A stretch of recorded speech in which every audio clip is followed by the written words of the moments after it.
Ó Maria, para nós que recorremos a vós com nosso sofrimento diário, és a santa a quem confiamos nossas mágoas. Atendei nossos pedidos, se alegrai com nossos agradecimentos. Junto a teus pés deixamos nossa história. Junto ao teu coração deixamos nossas lágrimas. Tu, que experimentaste da violência do seu algoz, rogai por nós junto a Nossa Senhora. Intercedei por nós e pelo nosso sofrimento.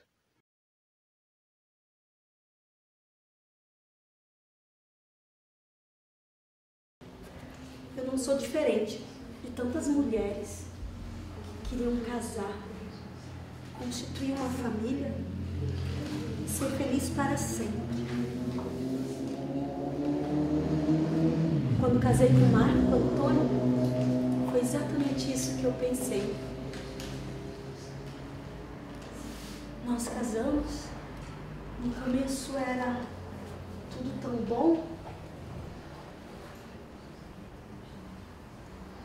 mas depois ele começava a ter atitudes violentas. Eu dizia para as crianças, não façam barulho. Cuidava para elas não fazerem nenhuma traquinagem, para que o pai não ficasse bravo. Essa fala da Maria da Penha ecoa múltiplas vozes de mulheres diversas que sofrem estruturalmente a violência doméstica no nosso país. Marco tentou me matar 2 vezes. E ele levou quase 20 anos para ir para a cadeia. Eu só consegui judicialmente essa prisão com a ajuda da ONU. No ano de 1983, a biofarmacêutica cearense Maria da Penha Maia Fernandes sofreu 2 tentativas de homicídio pelo próprio marido, o colombiano Marco Antônio Heredia Viveros. Ela tinha muito medo do marido porque ele era agressivo, então ela tentava obter uma tentativa de divórcio que fosse amigável, sem que isso pudesse atentar contra a integridade física dela e das 3 filhas do casal. Nessa época, estavam sendo noticiados muitos casos emblemáticos contra a violência à mulher, como os casos Dock Street e Lindomar Castilhos, e que eles seguiam mais ou menos a mesma regra, que eram os homens matavam as suas esposas, ou companheiras, namoradas, afins, e eles eram ou inocentados ou eles eram condenados com penas muito baixas. Então, em maio daquele ano, o Marco Antônio simula um assalto na casa da família e atira nas costas da Maria da Penha, causando então uma lesão irreversível que leva à paralisia das pernas. A família da Maria da Penha, ela vinha sem com que o marido dela desconfiasse, reunindo provas para que ocorresse essa separação de corpos sem que isso configurasse abandono do lar, porque então a Maria da Penha ela poderia sair daquela casa sem ter o risco de perder a guarda das filhas.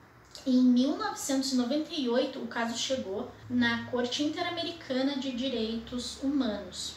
Toda essa repercussão do caso, que teve cobertura internacional, inclusive, deu resultado, porque em 2001, a Organização dos Estados Americanos, a OEA, condenou o Brasil por negligência a casos de violência contra a mulher e também determinou que o agressor fosse preso. 5 anos depois da condenação internacional, em 2006, foi sancionada a Lei 11.340, a Lei Maria da Penha, e 3 anos depois foi criado o Instituto Maria da Penha, que ele luta ativamente por uma sociedade mais justa, democrática, sem violência, atuando com medidas, usando, de mecanismos de conscientização e empoderamento.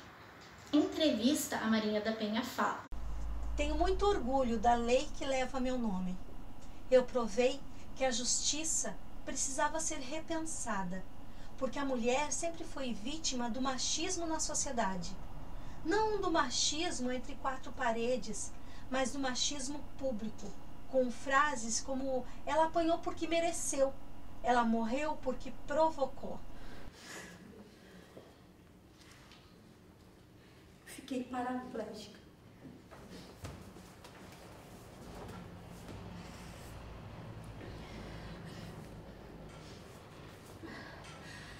Foram muitas cirurgias, foram muitas fisioterapias dentro e fora do Ceará.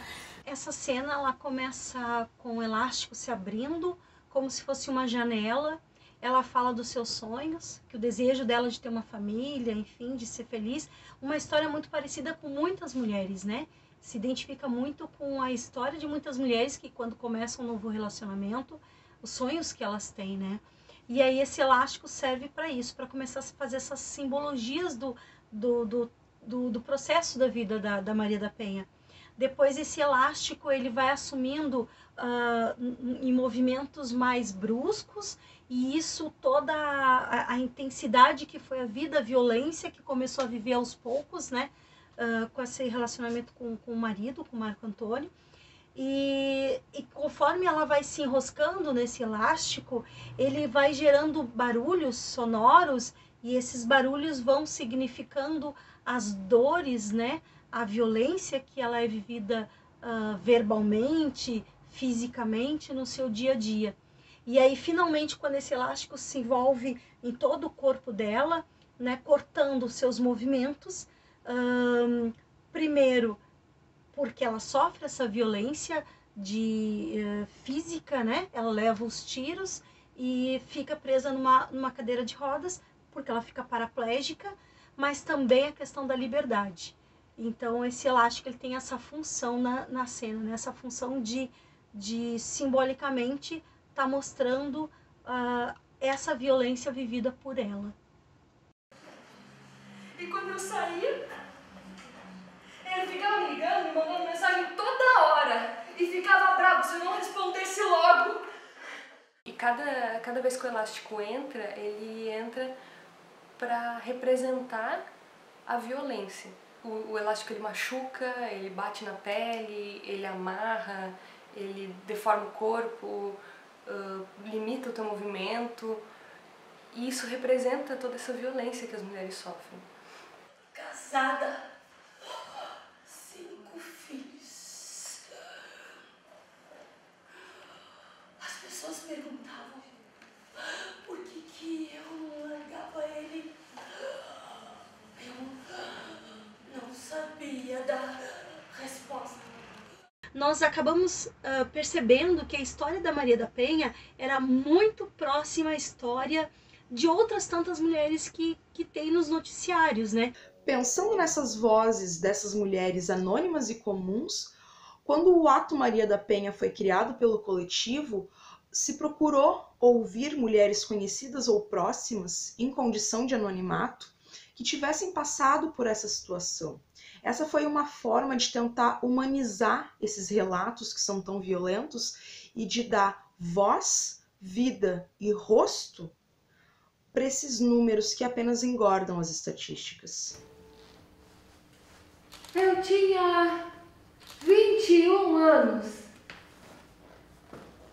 Ele era um soldado do Brasil.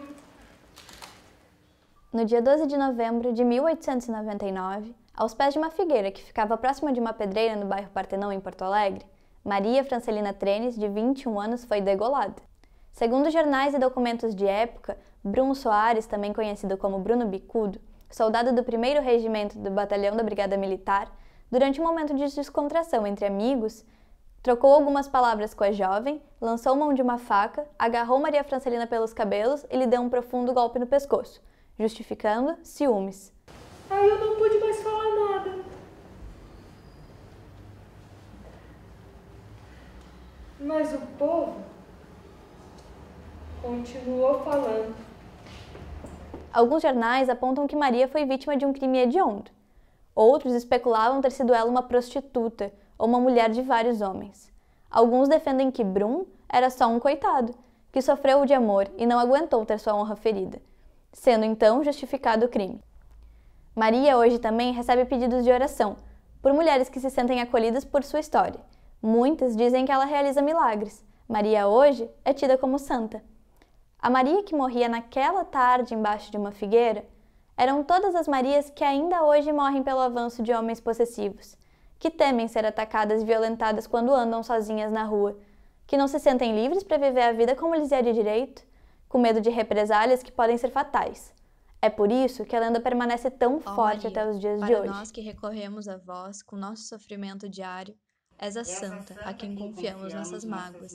Atendei nossos pedidos, se alegrai com nossos agradecimentos. Junto aos teus pés, deixamos nossa história. Junto ao teu coração, deixamos nossa Experimentaste da violência do teu algoz,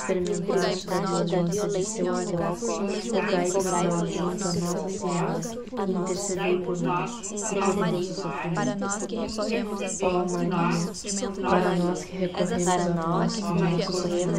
nossas mágoas. Atendei nossos pedidos, se alegrai com nossos agradecimentos.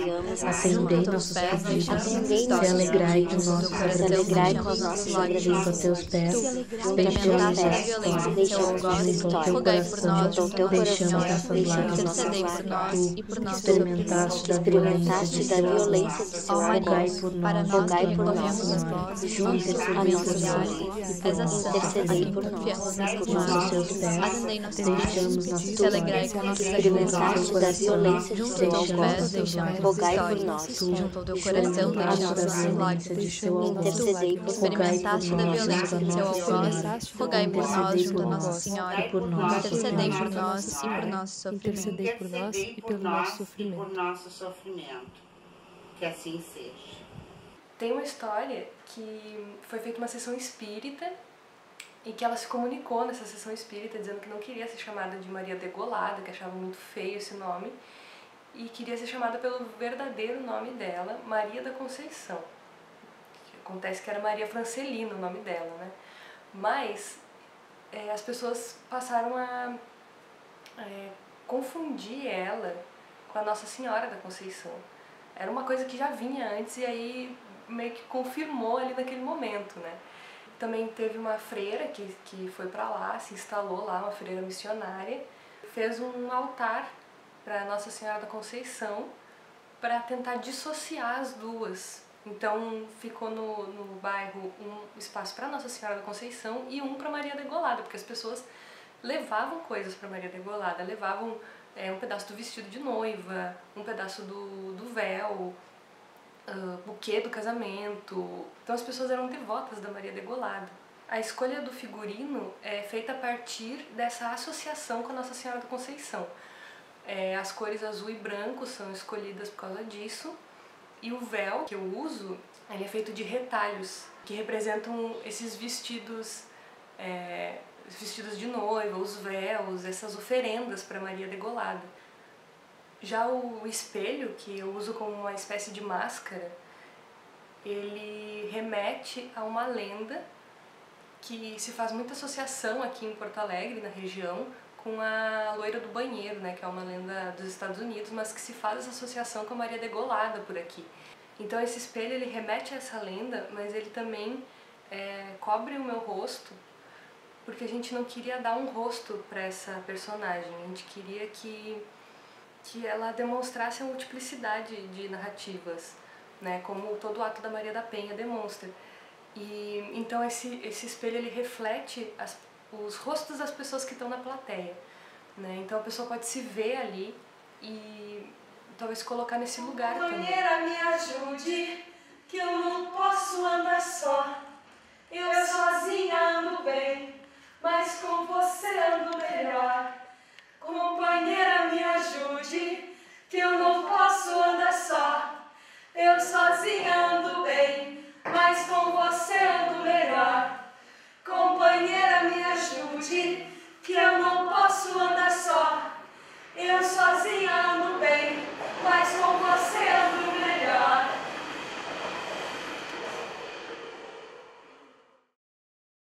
Então, eu e Raquel, a gente já tínhamos assim uma ideia de que nós queríamos falar para as mulheres, né? e falar com as mulheres. E para isso a gente pensou em primeiro pegar um mito, e nós pegamos um mito africano, né, de entidades mulheres, e então essa foi a primeira ideia. Depois as ideias foram amadurecendo, a gente foi pesquisando um pouco mais, a gente foi vendo um pouco mais de outras informações, e chegamos à conclusão que nós não queríamos dar nome a uma entidade, nós não queríamos dar nome a uma divindade, né? Mas nós queríamos trazer para a cena algum momento dessa ideia de mulheres guerreiras, essa energia. Então nós, através do giro, né, do momento que antecede a apresentação da Lei Maria da Penha, esse giro significa essa energia, essa força dessas entidades, desses arquétipos femininos que estão aí, né? E que simboliza hoje a luta de todas as mulheres contra a violência.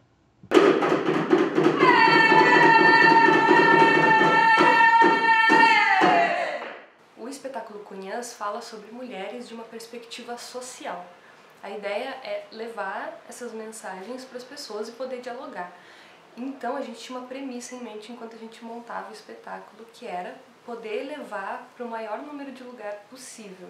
Assim a gente criou um cenário que fosse fácil de carregar, que fosse não minimalista, mas compacto. Os figurinos também não são assim exagerados. A gente tem o formato de meia-lua da cena, do espaço cênico, para poder chegar em lugares que não tem um palco, que não tem uma estrutura de luz, que não tem cortina, sabe? Que só tem cadeira e banco, e aí a gente monta a meia-lua, senta todo mundo ali, bota nossas coisas e toca ficha, né? Em abril desse ano, 2020, nosso grupo fez 5 anos. Mas o grupo ele começou um pouco antes, assim, né? Nós fazíamos a oficina da Terreira da Tribo, teatro como instrumento de discussão social aqui em Canoas. E ali parece que alguns horizontes já foram se abrindo um pouco mais do tipo de teatro que eu queria fazer. E nós vimos que nós tínhamos os mesmos interesses. A gente pensávamos em falar alguma coisa, escrever alguma coisa sobre mulheres, né? Sobre trabalhar em cima das questões das mulheres. E essa ideia de coletivo, essa ideia de montar uma peça com muita pesquisa, sabe? Não fazer uma coisa com roteiro pronto, mas de criar coisas junto com o grupo, né? O espetáculo Cunhãs, que é o primeiro trabalho do grupo, ele também é feito principalmente por mulheres. A gente tem mulheres em cena, na produção, na bilheteria, na contrarregragem, na técnica. Eu acho importante falar sobre isso porque a gente vive numa sociedade que é liderada principalmente por homens. E tem um trabalho todo feito por mulheres, que fala sobre mulheres e que quer ser levado para mulheres também, é muito importante, assim, eu acho muito significativo. Começamos a pesquisar várias mulheres, né? E queríamos umas mulheres que realmente tivessem falasse diretamente a história de outras mulheres que poderiam estar nos assistindo. Para nós que recorremos a vós no nosso sofrimento diário, és a Santa, a quem confiamos